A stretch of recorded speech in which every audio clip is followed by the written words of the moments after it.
Now I'm going to read one of the chapters that was more a result of our research in trying to find out more about wrongful conviction.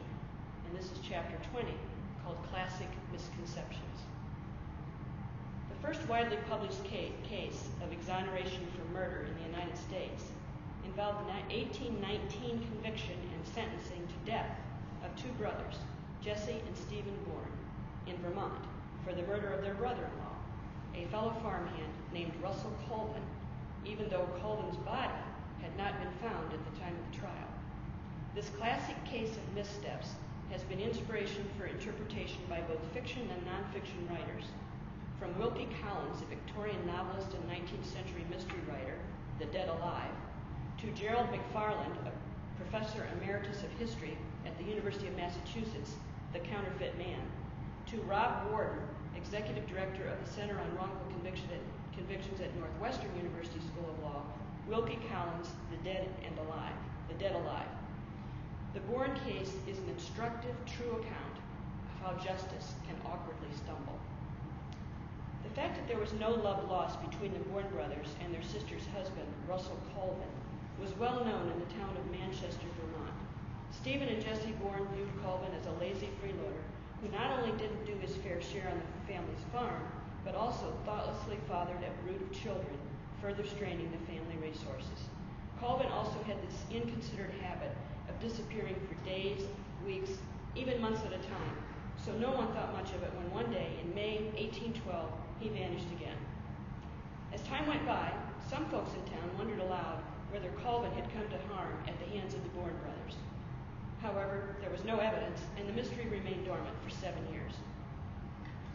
The question of Colvin's disappearance was raised again, however, when Amos Bourne, uncle to the Bourne brothers, was visited in a dream by Colvin, who confirmed that he had indeed been murdered and that his remains were in a cellar hole.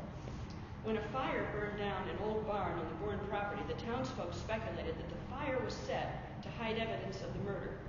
Armed with this dream tip, the local authorities excavated the cellar hole remaining after the fire and discovered an odd collection of earthly possessions, a button, a large knife, and a penknife.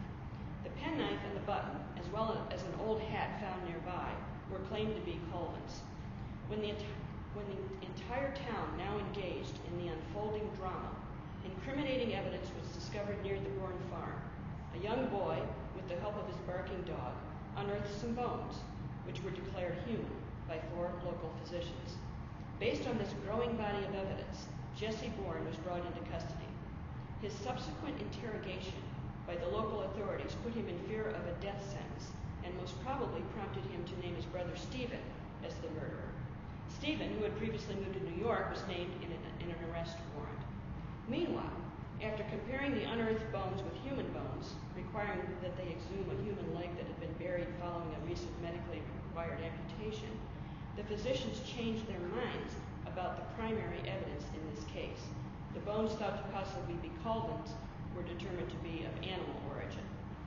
While the lack of physical evidence was unsettling, Jesse's statement incriminating Stephen was bolstered by recollections, now years old, of an old argument between Colvin and the Bourne brothers on the very day that Colvin disappeared.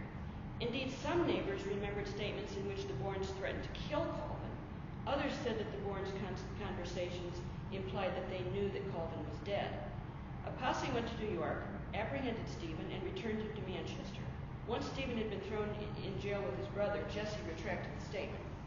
At about this tenuous time for the investigation, Jesse's jailhouse cellmate, Silas Marner, some accounts say he was a forger, some say a perjurer, volunteered to State Attorney Calvin Sheldon to testify about important evidence he claimed to have acquired in jail.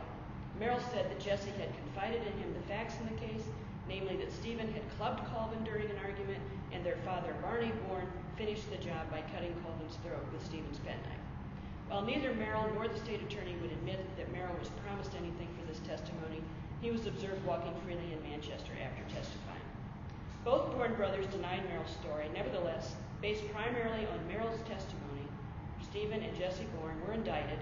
Their father was not charged. Stephen, faced with mounting incriminating evidence and having undergone a long and intense interrogation, that convinced him that he would soon be at the end of a rope, eventually decided to confess to killing Colvin in self-defense, a lesser crime, in the hope of avoiding death by hanging.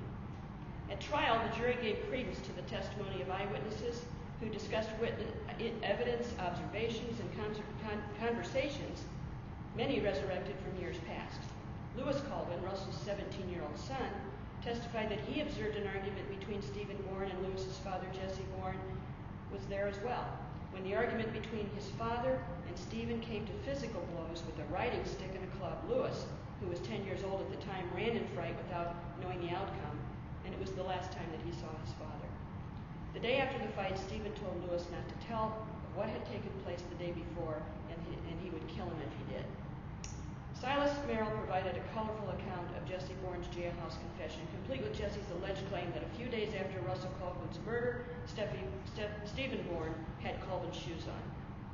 For whatever reason, the defense attorneys at the ensuing trial did not call upon the physicians to reveal the non-human nature of the bone evidence, which had helped turn the entire tide of public opinion against the Bournes. In a risky move, the defense called for the reading of Stephen Bourne's confession, which had been referenced by a witness, perhaps to show the inconsistency in the testimonies of Silas Merrill and others.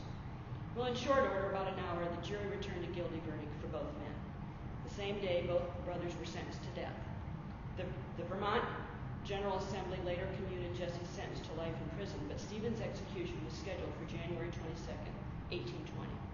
According to Rob Warden, who has written extensively on this case, there are a couple of explanations as to how the dead Russell Colvin was resurrected. But the most likely account has come from the research from historian Gerald McFarland. In The Counterfeit Man, McFarland details the fluke events that delivered delayed justice to the Bourne brothers. The November 26, 1819 edition of the New York Evening Post included a reprint of an anonymous letter that noted the role of divine providence in solving the Colvin murder case. This account was read aloud in the lobby of a hotel in New York City, and thus came to the attention of both James Welpley, a former Manchester resident who had known the Bourne family, and Tabor Chadwick, a minister visiting in New York.